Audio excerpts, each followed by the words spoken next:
That moment when a police officer walks up to your car and lightly taps your taillight, most people barely register it. It feels routine, harmless, almost automatic. But what if that small tap actually sets something important in motion?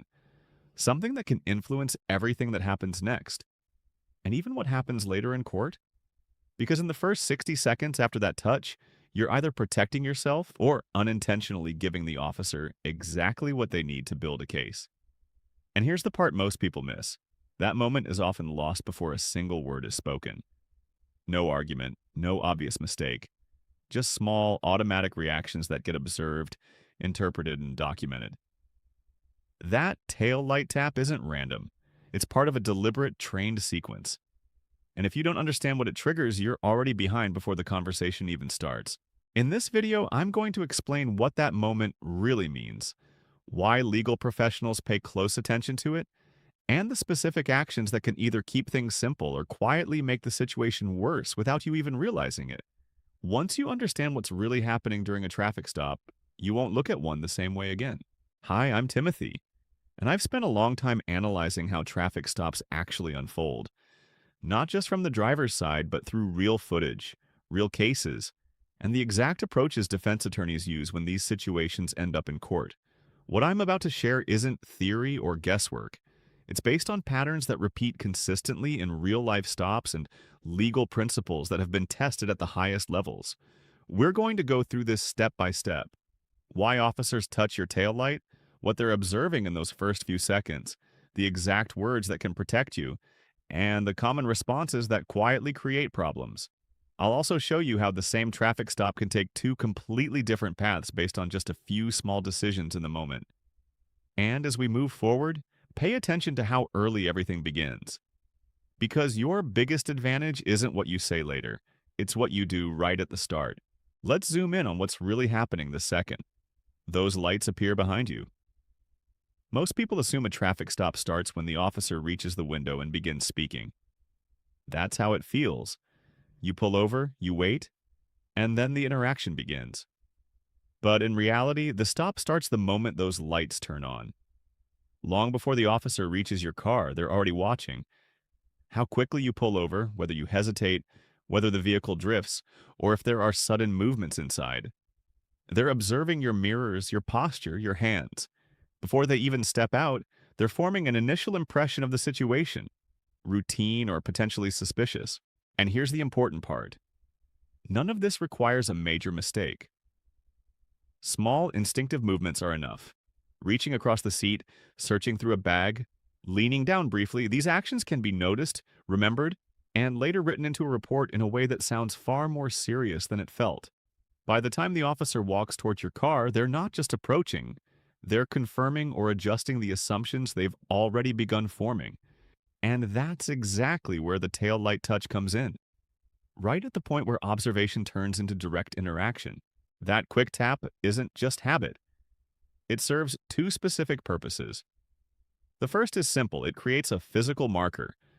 By touching your vehicle, the officer leaves evidence, fingerprints, that place them at that exact car at that exact time. If anything unusual happens, that contact can become part of the record. It's procedural and widely practiced. But the second reason matters more for you. That touch can act as a subtle trigger to observe your reaction. Not something dramatic, just enough to catch a natural response. Do you move suddenly? Turn quickly? Do your hands drop out of sight? Even a small reaction can stand out, and those reactions can later be interpreted as signs of nervousness or concern, then documented that way. Once written into a report, they can be used to justify expanding the stop under what's known as reasonable suspicion. In simple terms, your behavior becomes the reason to dig deeper, ask more questions, or extend the interaction. And the key point is this: your reaction to that single tap can influence everything that follows. Most drivers don't even realize they're being evaluated in that moment, but often that's where the direction of the stop is decided. So now that you understand what that tail light touch signals, here's what matters most: what you do immediately after. This is where many drivers unintentionally create problems without realizing it. The instinct is automatic. You pull over and immediately think, Let me grab my license. Let me get my registration. And before the officer even reaches you, you're reaching across the car, opening compartments, moving your hands out of view. It feels responsible, but from the officer's perspective, it looks very different. All they see is movement, hands disappearing, reaching into unknown areas before contact is made. And that observation, driver reaching into glove box before approach, can end up in a report, raising the level of caution for the rest of the stop. The better approach is simple and powerful. As soon as you stop, place both hands clearly on the steering wheel and keep them there. No reaching, no turning, no sudden movement. Stay still, breathe, and wait. That stillness removes uncertainty. It signals that there's nothing hidden, nothing urgent. When the officer reaches your window, say one calm sentence. "Good evening, officer. My hands are on the wheel." That's it. No extra explanation, no rushing. When asked for your documents, don't move immediately. Tell them where the items are and ask permission. "My registration is in the glove box. May I reach for it?" That single step changes the tone. It shows control and prevents your actions from being misinterpreted. Now, compare that to the opposite scenario. A driver pulls over and immediately starts searching through the glove box, leaning, moving. The officer sees activity before contact is made. That detail gets noted, and from that point, the stop is no longer purely routine. More caution, more questions, more scrutiny. Same stop, same reason, but a completely different path based on those first few seconds. This is why legal professionals emphasize this moment. You're not just being polite, you're removing one of the most common triggers for escalation. If this is already changing how you think about traffic stops, that's exactly the point. Because most people don't realize how much control they actually have.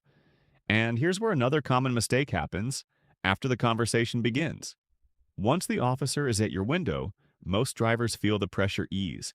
It feels like a normal conversation. But this is actually a new phase, information gathering. The officer might ask casual questions. Where are you coming from? Where are you headed? Do you live nearby? It sounds harmless, but every answer is being processed and often documented. What many people don't realize is that you're not legally required to answer those questions. Your obligation is specific. Provide your license, registration, and insurance. Beyond that, the conversation is voluntary. But because it doesn't feel optional, most people answer anyway. And that's where things can shift. Even small details can lead to follow-up questions or change the direction of the stop. This is why controlling your response matters. A simple, calm statement works. "Officer, I'll provide my documents, but I prefer not to answer additional questions." No attitude, no over-explaining, just a clear boundary. That keeps the stop focused and prevents unnecessary complications. Now let's move to the final turning point, the moment when it feels like everything is ending. The officer returns your documents and you expect to leave. But then comes a question like, "You don't have anything in the car I should know about, right?" It sounds like a closing remark, but it's not. It's often a transition into a search request. Many drivers respond quickly, trying to be cooperative. "No, nothing. You can check." And just like that, consent is given. That single sentence allows a search without additional justification. But here's the key. You're not required to agree. Instead of answering directly, you take control with one question. "Thank you, officer. Am I free to go?" That forces clarity. Either the stop is over or it's not. If the answer is yes, you leave. If the answer is no, you now know you're being detained further. At that point, you respond clearly. "I do not consent to any searches." And then you remain silent. No argument, no explanation, just a firm boundary. This approach aligns with established legal principles. Once the original purpose of the stop is complete, it cannot be extended without valid reason. And that one question, "Am I free to go?" brings that issue forward immediately. After the stop ends, most people move on. But this is where another important step begins: documentation. As soon as you're safe, create a record. Use your phone, record a voice memo, and describe everything: time, location, what was said, what happened. Do it immediately while details are fresh. Because memory fades quickly, while official reports are written with clarity. Having your own record can make a major difference if anything comes up later. When you put everything together, it comes down to 4 key actions. Keep your hands visible and avoid unnecessary movement. Limit your responses to what's required. Take control at the end with a clear question, and document everything afterward. Each step is simple, but together they create a system that keeps the interaction controlled and predictable. The next time you see those lights behind you, you won't just react. You'll understand exactly what's happening and how to handle it from start to finish. And that awareness alone can completely change the outcome. Stay aware, stay composed, and most importantly, stay safe.